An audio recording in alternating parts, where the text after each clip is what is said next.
Hello दोस्तों, स्वागत है आपका अपने यूट्यूब चैनल एक सपोर्ट पे।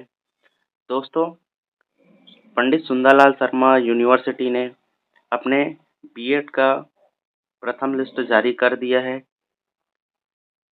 आपको मैं बताऊंगा कि कितने सीटों पर इन्होंने अपना लिस्ट जारी किया है, फर्स्ट काउंसलिंग की प्रक्रिया कब से स्टार्ट है और एडमिशन लेने के लिए आपको क्या-क्या डॉक्यूमेंट लगेगा।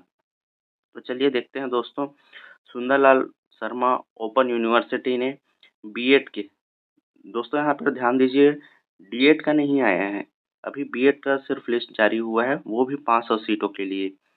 फर्स्ट काउंसलिंग की प्रक्रिया स्टार्ट हो गई है, इसके लिए लिस्ट भी जारी हो चुका है 500 लोगों का।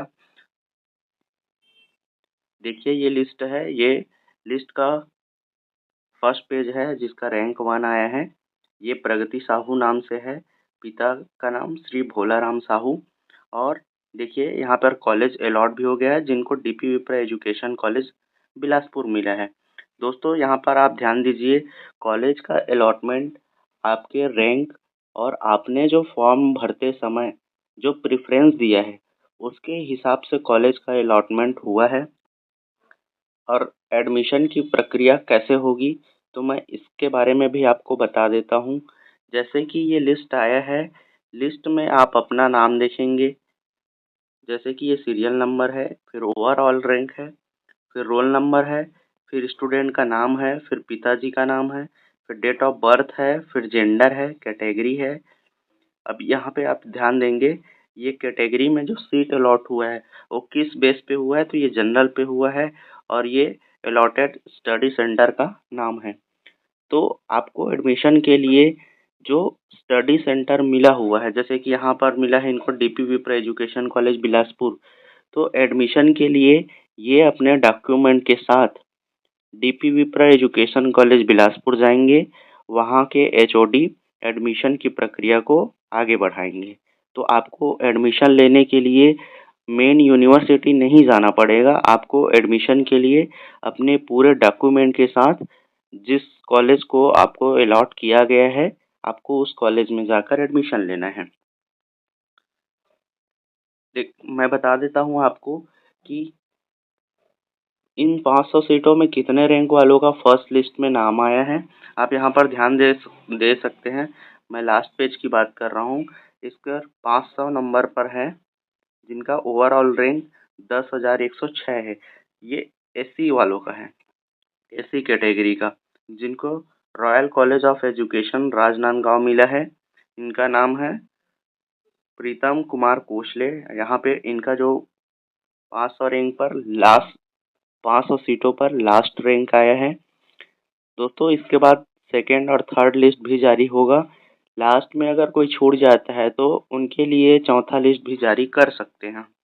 तो आप यहाँ पर ध्यान देंगे, मैंने रैंक 1 से रैंक 500 तक बता दिया हूँ कि इसमें सीरियल नंबर बता दिया हूँ कि कितने लोगों का सिलेक्शन होगा। आपको पूरा पीडीएफ चाहिए तो आप कमेंट कर दीजिए, मैं आपको पीडीएफ भेज दूंगा। अब यहाँ पे बात करते हैं कि डॉक्यूमेंट क्या क्या लगेगा। तो मैं आपको बता देता हूँ डॉक्यूमेंट के लिए, ये द्विवर्षीय पाठ्यक्रम हेतु प्रवेश हेतु शिक्षण अनुभव प्रमाण पत्र, आपको अनुभव प्रमाण पत्र बनवाना है। वो भी याद रखिए, यहाँ पे प्रारूप क्रमांक 1 का बनवाना है। आपके पास अगर प्रारूप क्रमांक 2 का होगा तो उसको नहीं बनाना है, क्योंकि आप विद्यालय जाएंगे, जिस विद्यालय में आप अध्यापन करा रहे हैं, तो आप उस विद्यालय से दोनों अनुभव प्रमाण पत्र प्रारूप क्रमांक 1 प्रारूप क्रमांक 2 दोनों पर हस्ताक्षर करवा के रख लीजिएगा। अगर दोनों मांगते हैं तो दोनों दे देना, नहीं मांगते हैं तो प्रारूप क्रमांक 1 ही मांगेंगे, जिसमें ये सारे डिटेल्स आपको भर के लेके जाना है। लास्ट में ब्लॉक या जिला शिक्षा अधिकारी का यहाँ पे सील लगेगा और यहाँ पे आपके जो विद्यालय है, जिस विद्यालय में आप अध्यापन कार्य करा रहे हैं, उनका हस्ताक्षर रहेगा। और ये प्रमुख डॉक्यूमेंट है जिनको आपको लेके जाना है। याद रखिए, पूरे के पूरे डॉक्यूमेंट कंप्लीट होने चाहिए। डॉक्यूमेंट कंप्लीट नहीं रहेगा तो आपका नाम मेरिट से बाहर भी कर सकते हैं। मैं बता देता हूँ कि ये डॉक्यूमेंट लगेगा, ध्यान से देख लीजिए। ऑनलाइन रजिस्ट्रेशन फॉर्म की पावती, जब आप फॉर्म डाले हैं तो आपको रजिस्ट्रेशन की पावती मिला होगा, वो लेके जाना है। प्रवेश परीक्षा संबंधी प्रवेश पत्र। जब आप एग्ज़ाम दिलाने गए हैं एग्ज़ाम सेंटर में, तो आपको जो प्रवेश पत्र जारी किया गया था वो प्रवेश पत्र की फ़ोटोकॉपी लेके जाना है। सीट आवंटन का पृष्ठ अर्थात जो मेरिट लिस्ट आया है, जो 500 लोगों का सीट अलॉटमेंट का जो लिस्ट आया है, वो लिस्ट में आप अपना नाम देखेंगे कि किस पेज पर है, उस पेज का फोटोकॉपी आप लेकर जाएंगे।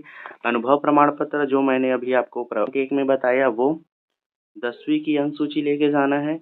12वीं की अंक सूची की फोटोकॉपी लगेगा आपको।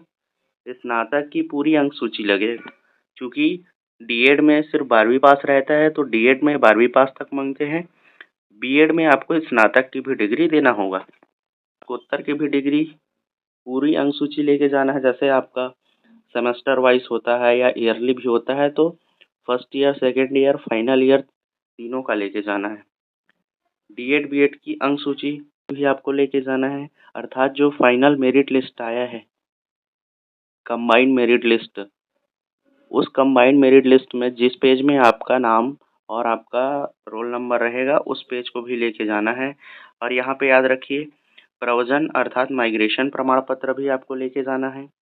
जाति प्रमाण पत्र और ओबीसी नॉन क्रीमी लेयर के अभ्यर्थियों को जाति प्रमाण पत्र के साथ नॉन क्रीमी लेयर होने संबंधित प्रमाण पत्र सक्षम अधिकारी द्वारा जारी किया जाना अनिवार्य है।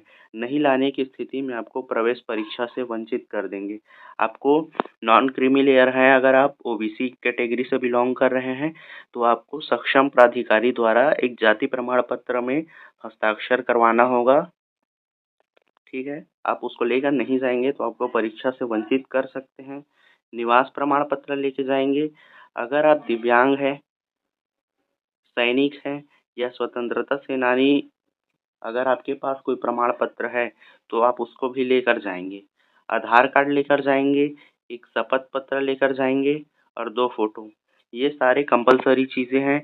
इसके बिना आपका एडमिशन नहीं होगा।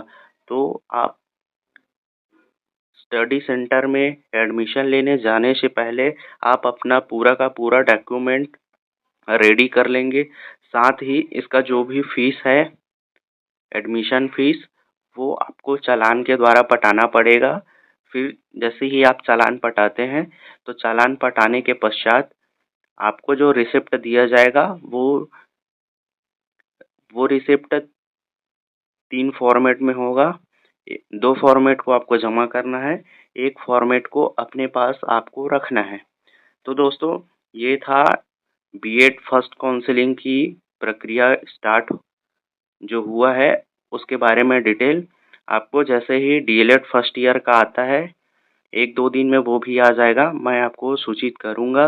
और उसके लिए क्या-क्या योग्यता चाहिए या क्या-क्या प्रमाण पत्र आवश्यक रहेगा, मैं उसके बारे में डिटेल से आपको बताऊँगा। एडमिशन प्रक्रिया भी डिटेल से बताऊँगा। तो दोस्तों, आपको कैसा लगा ये वीडियो सीरीज़, कमेंट में ज़रूर बताइए। और ऐसे ही आने वाले इम्पोर्टेंट इन्फॉर्मेशन के लिए आप हमारे चैनल को सब्सक्राइब कर सकते हैं, शेयर कर सकते हैं। थैंक यू दोस्तों, कीप वॉचिंग, कीप लर्निंग।